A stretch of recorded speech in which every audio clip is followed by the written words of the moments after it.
and welcome to the Warfighter Wire, your weekly update on all the news across the United States military. First off, my apologies for not being here last week. I was traveling and was unable to get the show out. But the good news is that we have a full 2 weeks of updates to get through today, covering everything from September 14th through the 27th, and it has been a monumental 2 weeks. On the docket today, the Pentagon gets a historic and controversial new name. A bombshell report from the Government Accountability Office reveals a systematic readiness crisis in the Army's vehicle fleet. We'll look at the Air Force's next-generation fighter jet, which is officially under construction.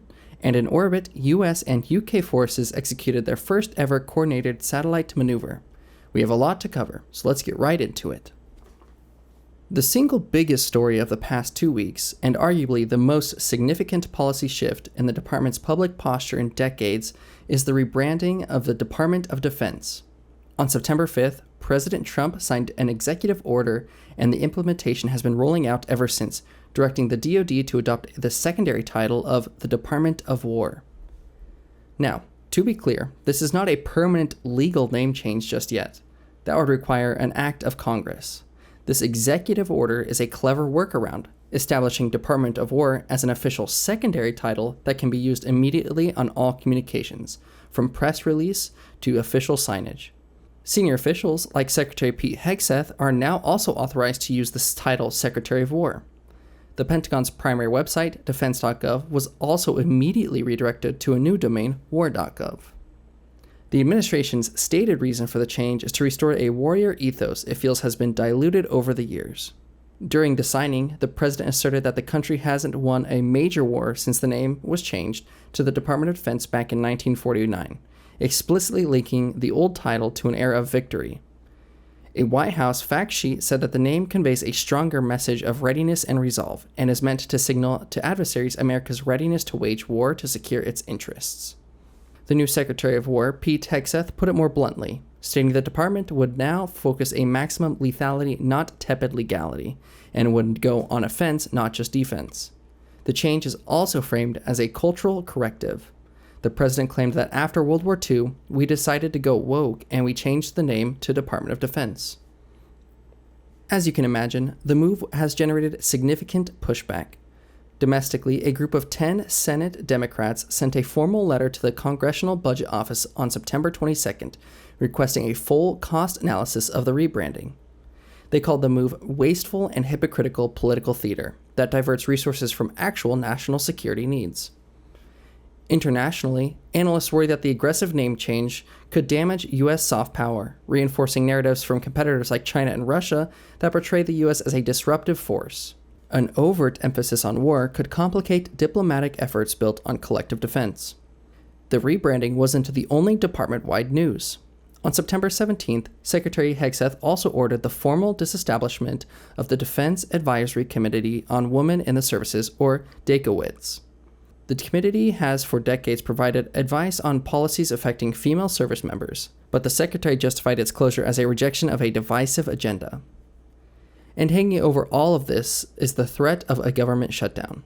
On September 25th, the White House Office of Management and Budget issued guidance to all federal agencies, including the new Department of War, to prepare for a potential shutdown on August 1st. This could furlough thousands of civilian employees and disrupt a wide range of operations. It's a fascinating contrast. The administration is focused on these high-level, symbolic actions, while the services themselves are grappling with deep, systematic, and costly challenges to their core warfighting capabilities, which brings us to our first service branch update. The Air Force is looking to the future, with major developments in both its next-generation technology and its human capital. The biggest news is out of the highly secretive Next Generation Air Dominance, or NGAD, program. Air Force Chief of Staff General David Alvin confirmed that prime contractor Boeing has officially begun manufacturing the first airframe for the F-47, the sixth-generation fighter set to replace the legendary F-22 Raptor. The timeline has been accelerated, with a new projected first flight in 2028. While much of the F-47 remains classified, we know it's being designed for air superiority in the most contested environments imaginable. Stated capabilities include a combat radius of over 1,000 nautical miles, a top speed exceeding Mach 2, advanced stealth, and a seamless integration with uncrewed collaborative combat aircraft, or CCAs, the so-called robot wingmen. The Air Force plans to acquire at least 185 of these jets. Speaking of those robot wingmen, the CCA program is also moving forward. The Air Force has now solicited proposals from engine manufacturers for the second increment of the CCA fleet, which contracts for concept refinement expected early next fiscal year. But technological superiority is only half the battle. The Air Force is also undertaking a fundamental overhaul of its approach to physical fitness. On September 24th, the service announced a sweeping update to its physical fitness assessment as part of a new Culture of Fitness initiative. The changes, which will be implemented in 2026, are significant. Airmen will be tested every 6 months instead of annually. A 2-mile run will be introduced and must be completed at least once per year. And a scored body composition measurement using a waist-to-height ratio is being brought back. The test will also be scored on a 100-point scale with 50 points for cardio, 20 for body composition, 15 for strength, and 15 for core endurance.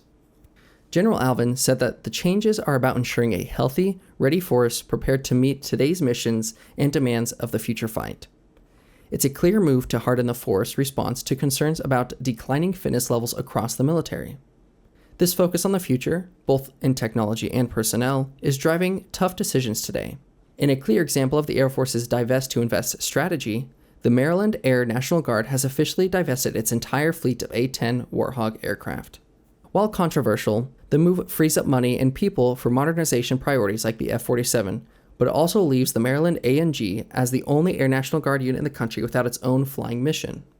The Air Force is clearly pursuing a dual-track strategy, making a massive technological leap with the F-47 and the CCA programs, while simultaneously enacting a cultural reset to harden what it calls the human weapon system.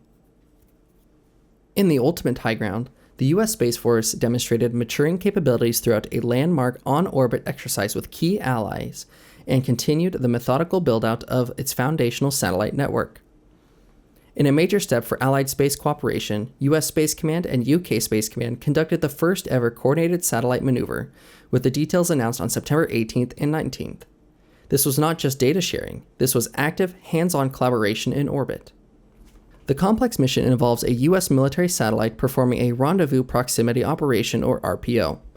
The American satellite maneuvered in geosynchronous orbit, about 35,000 miles up, to approach and inspect the UK's Skynet 5A military communications satellite. The U.S. asset then relayed observational data back to the UK, assuring them of their satellite's health and normal operation. This operation was executed under the framework of Operation Olympic Defender, a U.S. Spacecom-led coalition designed to unify space operations. Officials called the maneuver a validation of interoperability and demonstration of combined military might on orbit, sending a clear deterrent message to adversaries. This is a watershed moment, showing that an action against one ally space assets could trigger a combined multinational response. Meanwhile, the Space Development Agency, or SDA, continues to deploy its proliferated warfighter space architecture, the PWSA. This is the backbone of the military's future Joint All-Domain Command and Control Network, or JADC2. The PWSA is a massive constellation of hundreds of smaller, optically linked satellites in low Earth orbit, designed for resilience through numbers. The first layer, known as Tranche 1, is currently being deployed. A successful launch on September 10th from Vandenberg Space Force Base deployed 20 more of these satellites. Once Tranche 1 is fully operational in mid-2025, its 154 satellites will provide low-latency data transport beyond line-of-sight targeting and persistent regional missile warning and tracking. However, not all programs are moving at the rapid pace. It was also announced that Victus Haze, the Space Force's next tactically response space mission, has been delayed due to an anomaly with its launch provider earlier this year. This highlights a two-speed reality in the Space Force. The rapid, commercially inspired model of the PWSA is deploying capabilities quick, while more traditional high-stake missions remain vulnerable to single points of failure. The last 2 weeks of the U.S. Army were dominated by the release of a devastating report from the Government Accountability Office that paints a grim picture of the readiness of its ground vehicle fleet. On September 25th, the GAO released the report titled Weapon System Sustainment: Various Challenges Affect Ground Vehicles' Availability for Missions. The findings are stark. The report concludes that the Army ground vehicle readiness has severely degraded over the past decade. The headline finding not a single one of the Army vehicles reviewed met the service's own goal of being 90% mission capable in the fiscal year 2024. Since 2015, mission capable rates have actually declined for 16 of the 18 Army and Marine Corps vehicle systems the GAO examined. The report identified several deep, systematic root causes. First and foremost is a drastic reduction in depot-level overhauls. The number of overhauls performed by Army depots fell from 1,278 in fiscal year 2015 to just 12 in the fiscal year 2024. That is a reduction of over 99%.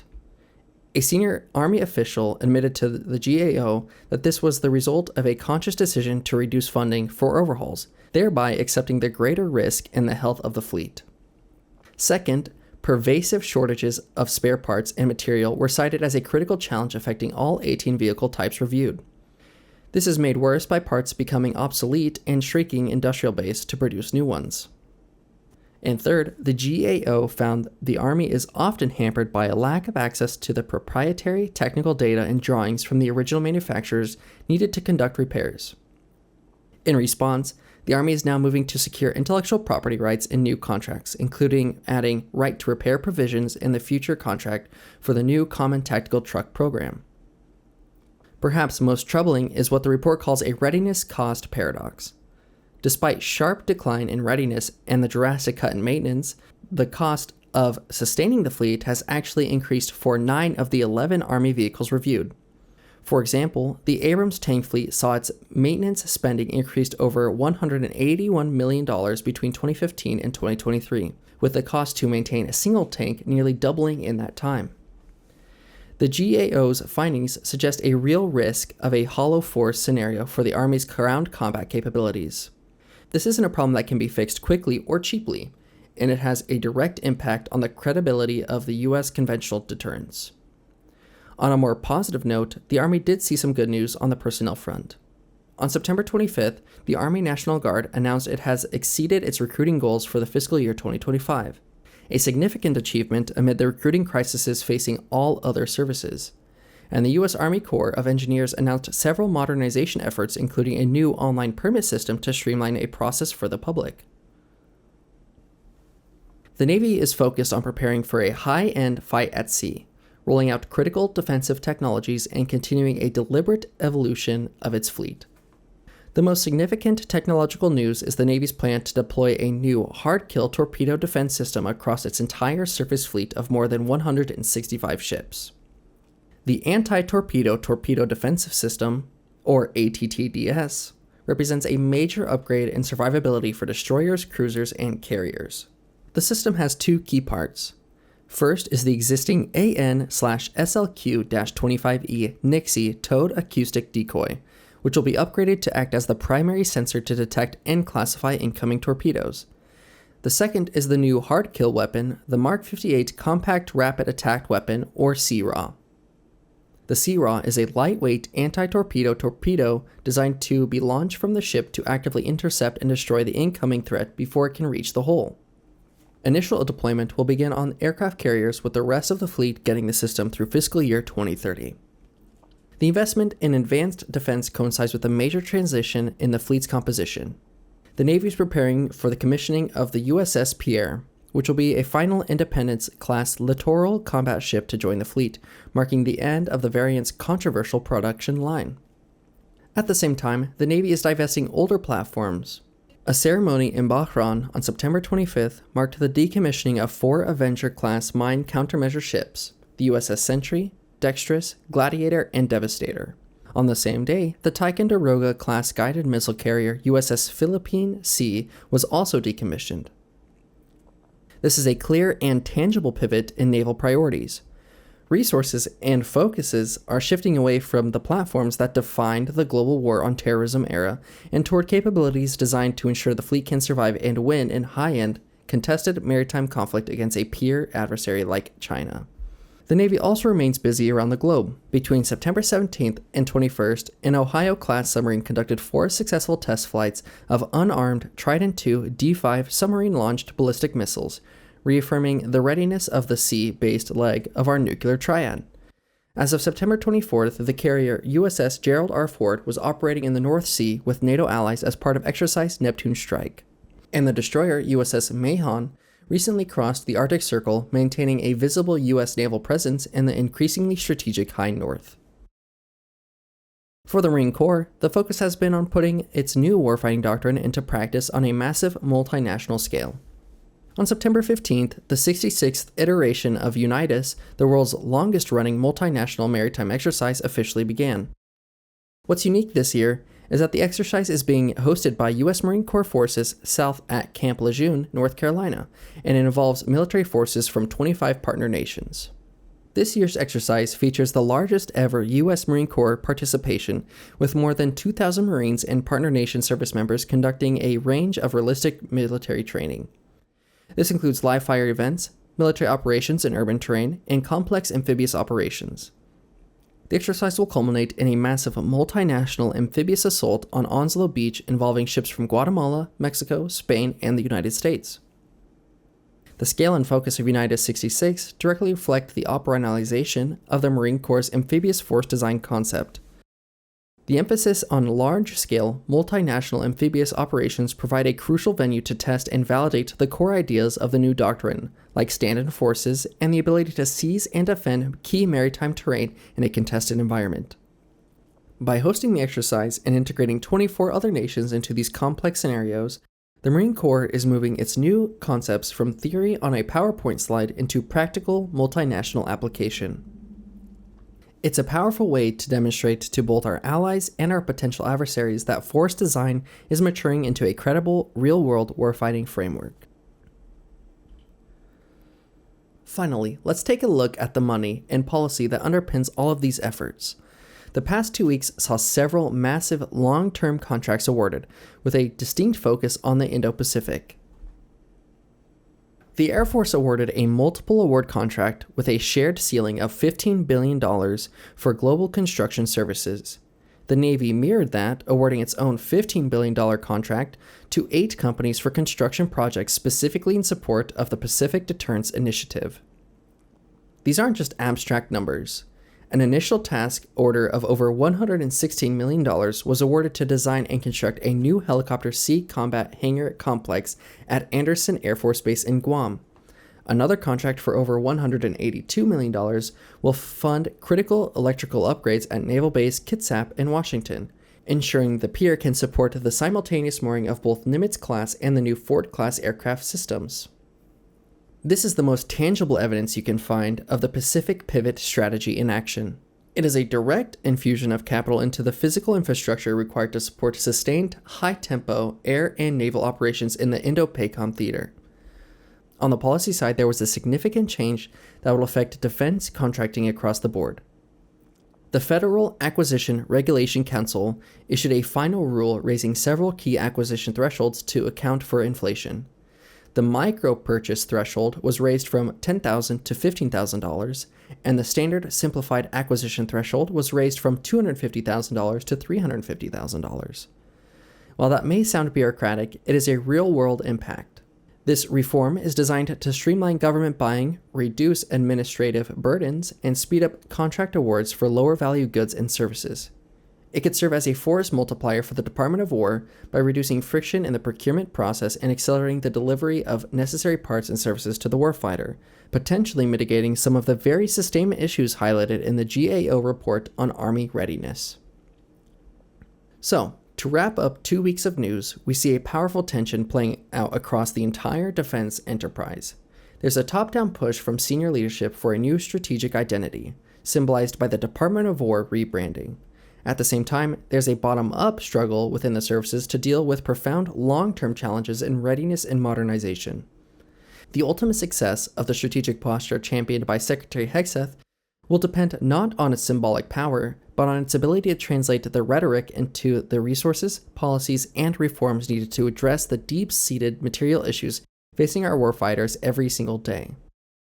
That is all the time we have for this edition of the Warfighter Wire. Thank you for joining us. If you found this update informative, please hit that like button and subscribe to the channel for weekly news from across the force. Thank you.